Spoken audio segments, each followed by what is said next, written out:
हम एक अच्छा कौम और नए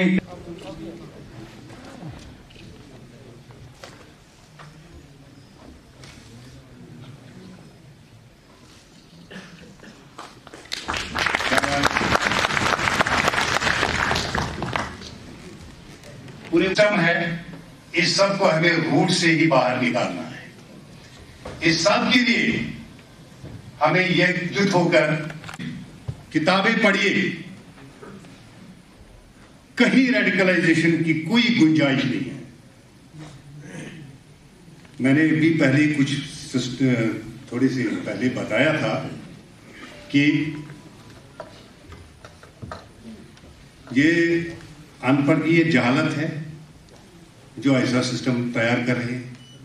उस सिस्टम को बदलने के लिए हमने एक मौलवी, मुफ्ती साहिबान, साथ में सोशल वर्कर, जितने भी लेडीज सोशल वर्कर, उलमा इकराम और बाकी प्यारे भाई और बहनों और बुजुर्गों, मैं आपके सामने आपका ज़्यादा टाइम ना लेते हुए, यहाँ पे बहुत आलम लोग बैठे हैं, तो हो सकता है मेरे इन चंद अल्फाज में कोई कोताही भी हो सकती है। उसके लिए माफ़ी चाहूँगी पहले से ही। आपकी खिदमत में मैं ख़वातीन के इज्जत व विकार के मुतालिक इज़हार ख्याल करना चाहूँगी। हम इस दुनिया की रौनक हैं, हम ही से ये दुनिया जन्नत है। हम माएँ हैं, हम बहनें हैं, हम बेटियाँ हैं, हम इज्जत हैं। खेतों से खलियानों तक, चूल्हों से महलों मशीनों तक, जिस राह पे हमारे कदम पड़े, हर कदम के नीचे जन्नत है। हम इस दुनिया की रौनक है, हमसे ही ये दुनिया जन्नत है।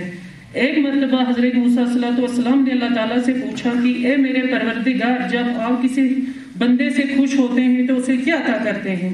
मेरे रब ने जवाब दिया, मैं उसे एक बेटी अता करता हूँ। मूसा अलैहिस्सलाम ने फिर सवाल किया, अगर आप और ज्यादा खुश होते हैं तो उसे इनाम में और क्या अता करते हैं? तो जवाब मिलता है कि मैं उसे एक और बेटी अता करता हूँ, और इन बेटियों की परवरिश, बेहतरीन परवरिश करने पर इस शख्स को जन्नत की बिशारत दी गई। सुभान अल्लाह।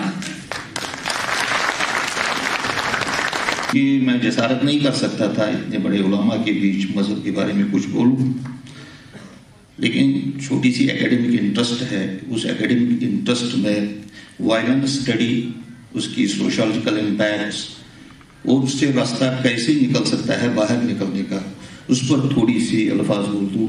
थोड़ा सा वर्क मैंने किया है तो आप सब तक पहुंचाऊं।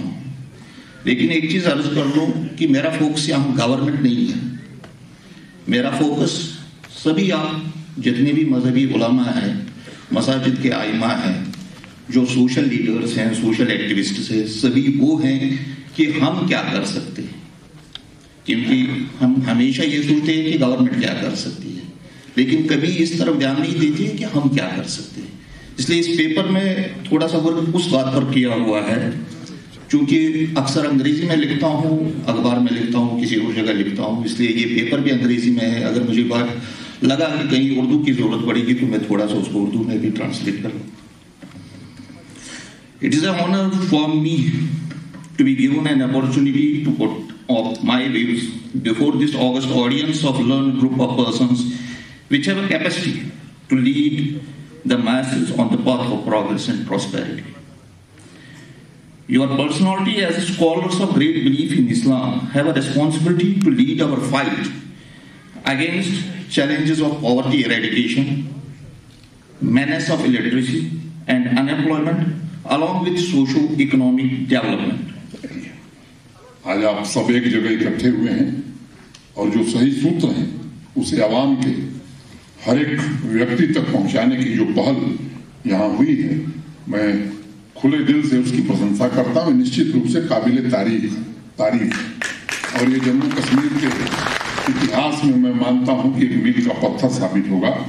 मैं आप सभी का इस्तकबाल करता हूँ और ये कहना चाहता हूँ कि अगर हमारे घर में, समाज में कोई समस्या है तो मुझे लगता है कि उसे मिल बैठ करके हम तय कर सकते हैं, और वही रास्ता हमें मंजिल तक पहुंचा सकता है। जो दूसरे रास्ते हैं उससे मंजिल न आज तक मिली है, इस लंबी यात्रा के बाद भी न आगे कभी मिलेगी।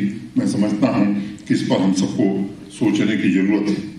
किसी समस्या से नजर हटा लेना बड़ा आसान है, लेकिन उस समस्या को हल करना ये बड़ा दुष्कर कार्य होता है, कठिन कार्य होता है। इसलिए ज्यादातर हमने देखा है कि लोग समस्या से मुंह फेर लेते हैं और उन्हें लगता है कि लो भाई हो गया समाधान। मैं समझता हूं कि समस्या से मुंह फेरने की जरूरत नहीं है, ना हमको ना आप सबको। समस्या का सामना करना, मुझे लगता है कि यही हमारे लिए रास्ता है, तभी हम समाधान तक पहुंचे हैं।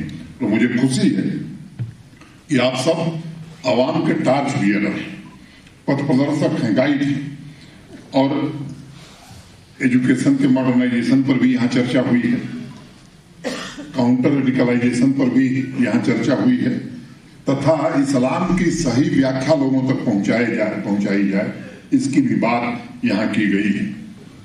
मैं ऐतिहासिक लम्हा इसे मानता हूं जम्मू कश्मीर के लिए, और मैं समझता हूं कि अज्ञानता की वजह से कई लोगों ने इस्लाम का जो संदेश है उसे तोड़ मरोड़ करके प्रस्तुत किया है। मैं ये नहीं कह सकता कि उनका वेस्टेड इंटरेस्ट है, क्योंकि मैं कहूंगा तो बात दूध का लग जाएगी, इसलिए मैं उस बात को नहीं कहूंगा। आप मुझसे बेहतर समझते हैं और मुझे लगता है कि इसको आप जरूर सोचें। मौलाना वहीदुद्दीन खान के अलावा ऐसे कई मौलवी और खातिब हैं जो कहते हैं कि ऐसे लोगों ने इस्लामी ग्रंथों को या तो ठीक से पढ़ा नहीं या चयनित भाग को ही जानबूझ करके लोगों को बताया और गलत व्याख्या की। सिर्फ धर्म की नहीं, बल्कि मैं समझता हूं कि पूरी मानवता, पूरी दुनिया का इन लोगों ने नुकसान किया है, और इस नुकसान की भरपाई कैसे हो, ये विचार का विषय जरूर होना चाहिए। एक सबसे बड़ा सवाल यह है कि अगर दो इंसान एक बगीचे में जाएं और एक व्यक्ति को फूल नजर आए और दूसरे को कांटा नजर आए, तो फिर ऐसी परिस्थिति में माली का, गार्डनर का दायित्व क्या हो जाता है? मुझे लगता है कि जिसको फूल दिखाई पड़ेगा वो तो समझेगा कि बगीचा बहुत अच्छा है, लेकिन जिसे कांटा दिखाई पड़ेगा तो वो यही कहेगा कि साहब ये बकवास का बगीचा लगा दिया है, इसमें तो केवल कांटे हैं।